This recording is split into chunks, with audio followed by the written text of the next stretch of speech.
mine about feeling like a servant in her own home.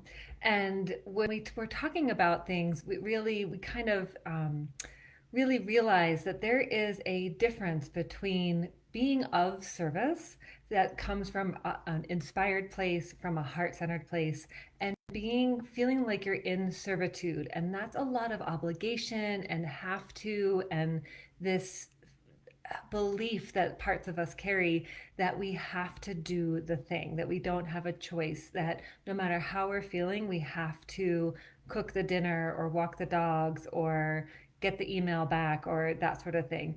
And we were celebrating that she actually she's got a daughter and a husband, and she finally realized I'm one of three in a household. Why am I doing everything? And so she got a whiteboard and put out all the chores and assigned all the chores. And then this was a key piece that she shared, is that she told her family that she would not be responsible for ensuring these things get done, that as sovereign members of the household, it's their responsibility and she just needs to know that it's taken care of, because it's not her responsibility. But oftentimes it does fall to one person. That often is the female in the family. And I'm not sure how those of us who have vulvas ended up just kind of landing in the category of being responsible for the home. I'm sure there's a whole nother talk we can have about that. But I think it's just really struck me, this idea of being in service, because that was something, another thing that came up. And I think a lot of us don't choose to let go of over obligation, over responsibility, out of a sense of, well, I don't want to not help them out, and I don't want to not be there for someone, or I don't want to be selfish. And that's all true. And that doesn't make standing up for yourself and creating more space and maybe looking at the balance of responsibilities at home, at work, wherever it might be, and really taking a critical eye to that and going, where do I lie in this, and what is my part, and what could other people pick up.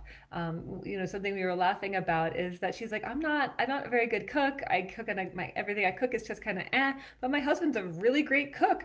Why isn't he cooking dinner every single night? So that was one of the things on his chores. And it wasn't just to cook it, it was plan, prep, make sure there's the groceries, and cook it. So everything that goes into it, that those of us who are used to being in a caretaking role tend to take for granted, is that, well, maybe somebody else can do the end part as long as I set up the first 80%. And we don't honor and acknowledge how much energy that takes as well. And so this is really a call to check in with your body. This can be a really good way to distinguish between being of service and feeling in servitude. And that's when you think about doing the thing, whatever the thing is, could be a relatively small thing, could be a relatively huge thing. And just when you connect into just even thinking about doing the thing, do you feel tighter in your body? Or do you feel a sense of, oh, I can't wait to do that? Or I feel so appreciative to be able to get to gift this experience, or to offer my love in this way? Or does it really feel burdensome, heavy, draining, overwhelming? I'll fill in the blank of how it might feel. And when we really tap into this, and when we're first starting to play with this practice, you're gonna have to do it often, like probably 20, 30, 40 times a day, because we are so used to making these micro decisions throughout our day that we kind of default and move into autopilot, and we're not fully conscious of what we're actually choosing. And we think that it's our duty, our mission, to take care of people in this way, and that if we let go, that they're actually going to fall. But when we're holding on so tightly and creating so much contraction and then draining our energy out of our system, it's not actually in the highest potential for anybody. It's not, certainly not in the highest potential for you, but it's actually not in the highest potential of the people that you think that you're assisting either, because there's more for all of us here. And so many times we are afraid to step into that new frame of mind, that new paradigm, because it feels so different. And we have parts of us that are really worried about what might happen. Will everything fall apart? Will people think that I'm selfish? Will I be judged or criticized? Will I be rejected? What value will I bring to the table if I'm not showing up in this way? And so there can be so many stories that come. And so being conscious of that, being aware of those stories, journaling, certainly working with a guide, myself or somebody else, to help kind of get closer to those stories and helping to start unraveling them and letting go of those stories, so that we can really have a more open-hearted and heart-centered approach to our choices. So my invitation to you would be, take a deep breath, notice, what are you choosing that is draining you? What are you choosing that you are carrying even a micro resentment about?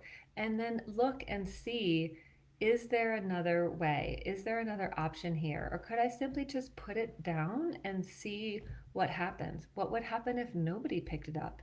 Is it really that big of a deal? Is it that perfectionist or that high achiever that's driving us, to continue to push ourselves past a point where we feel inspired and into a point of exhaustion and depletion? So I hope this is helpful for you. Let me know what you notice when you play with this.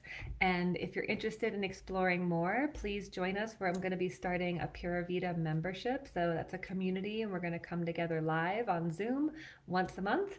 And we can really dive into some of these stories and beliefs that hold us back, that get in our way, that keep our body manifesting symptoms and disease states, and really start clearing out our energy field so that we can really live from a place of true alignment.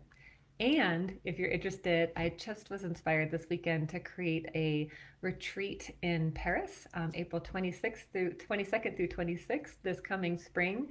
And so if you are interested at all in learning more information, let me know. But we're going to be playing with the sense of wonder and joy and pleasure, all as tools in service of self-care, and really kind of clearing out, again, these mental obstacles that get in the way of us choosing from who we really are, so that we can really access the highest potential of each moment. Thanks so much for joining me, and message me if you're interested in either of those things. Thanks for being here. Bye.